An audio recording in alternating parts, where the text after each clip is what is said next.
सुनसरी घटना अझै उग्र बन्दै गएपछि प्रधानमन्त्री बालेन्द्र शाहद्वारा राष्ट्रको नाममा सम्बोधन, तराई शान्त पार्न गृहमन्त्री घटनास्थलमा, मध्यरातिसम्म घाइतेहरू भेट्दै विभिन्न अस्पतालमा गृहमन्त्री।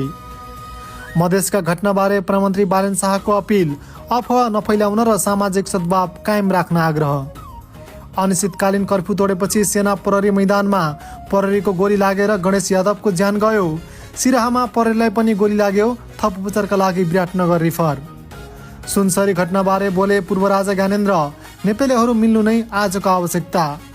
सुनसरी घटनामा सरकारले असक्षमता देखाएको भन्दै खुशबु ओलीको आपत्ति, भन्छिन् सरकार गम्भीर भएन। सिराहाको गोल बजारमा भएको झडपमा डिएसपी घाइते। देशको वर्तमान समस्या निकासका लागि मधेसवादी दलहरूसँग रवि लामिछानेको छलफल। प्रधानमन्त्री बालेन्द्र शाह र राष्ट्रपति रामचन्द्र पौडेलबीच भेटवार्ता।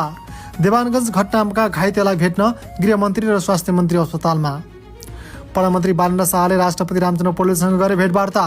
तराईका घटनाप्रति झलनाथ खनालको चिन्ता, शान्ति संयम र सद्भाव कायम राख्न आग्रह।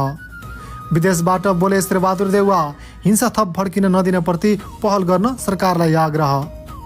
देवानगञ्ज घटनाका घाइते भेट्न पुगेका गृहमन्त्री विरुद्ध नाराबाजी। रविको सबैमा अपिल, आगो निभाउने पानी छैन भने नबोल्दा हुन्छ, हिंसा भड्किन नदेऊ। सुनसरी लगायतका जिल्लामा भएका घटनाको छानबिन निष्पक्ष हुनेछ, प्रधानमन्त्री बालेन्द्र शाहको भनाई। साथै उनले घटनामा संलग्न जो कोही भए पनि कानुनको दायरामा ल्याएर सरकार प्रतिबद्ध रहेको जिकिर। पौडी खेल्ने क्रममा डुबेर एकै घरका 3 बालकको मृत्यु। सुनसरी घटनाले मधेस अशान्त, बिहिबार एक किशोरको मृत्यु, प्रहरी सहित 22 जना घाइते। सिरहमा ज्यान गुमाएका यादवको शव प्रहरीले सडकबाट उठायो, दिनभर शव सडकमै राखेर प्रदर्शन।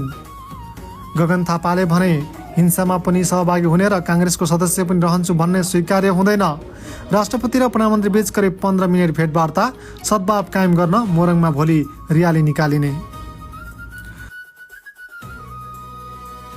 दर्शक महानुभावहरू नमस्कार। दिनभरका मुख्य समाचारहरूको सङ्गालो फटाफट खबरमा हार्दिक स्वागत छ। म विनोद श्रेष्ठ। सदाका दिनहरूमा चाहिँ आज पनि देश तथा विदेशका महत्त्वपूर्ण समाचार सूचना र तपाईँहरूले थाहा पाउन पर्ने खबरहरू लिएर उपस्थित भइसकेका छौँ। कृपया हामीलाई अन्तिमसम्म हेरेर र सुनेर साथ दिनुहोला। हाम्रो मेहनतको सम्मान स्वरूप यो भिडियोलाई एउटा लाइक र सेयर अवश्य गरिदिनुहोला। साथै तपाईँ हामीलाई देशभित्र वा देश बाहिर कहाँबाट हेर्दै हुनुहुन्छ कमेन्ट बक्समा लेखिदिनुहोला। आफ्नो अमूल्य सुझावहरू पनि कमेन्ट बक्समा छोडिदिनुहोला। यदि तपाईँ हामीलाई फेसबुकबाट हेर्दै हुनुहुन्छ भने हाम्रो पेज लाइक र सेयर गरिदिनुहोला र युट्युबबाट हेर्दै हुनुहुन्छ भने हाम्रो च्यानललाई सब्सक्राइब गरेर हामीसँगै जोडिनुहोला। सुनसरी घटनाको विरोधमा मध्य प्रदेशका विभिन्न जिल्लामा भएको प्रदर्शन र झडपका क्रममा प्रहरीको गोली लागेर सिराहामा एक किशोरको मृत्यु भएको छ। जनकपुर धाम र सिराहामा आन्दोलन उग्र बनेपछि स्थानीय प्रशासनले अनिश्चितकालीन कर्फ्यू जारी गरेको थियो।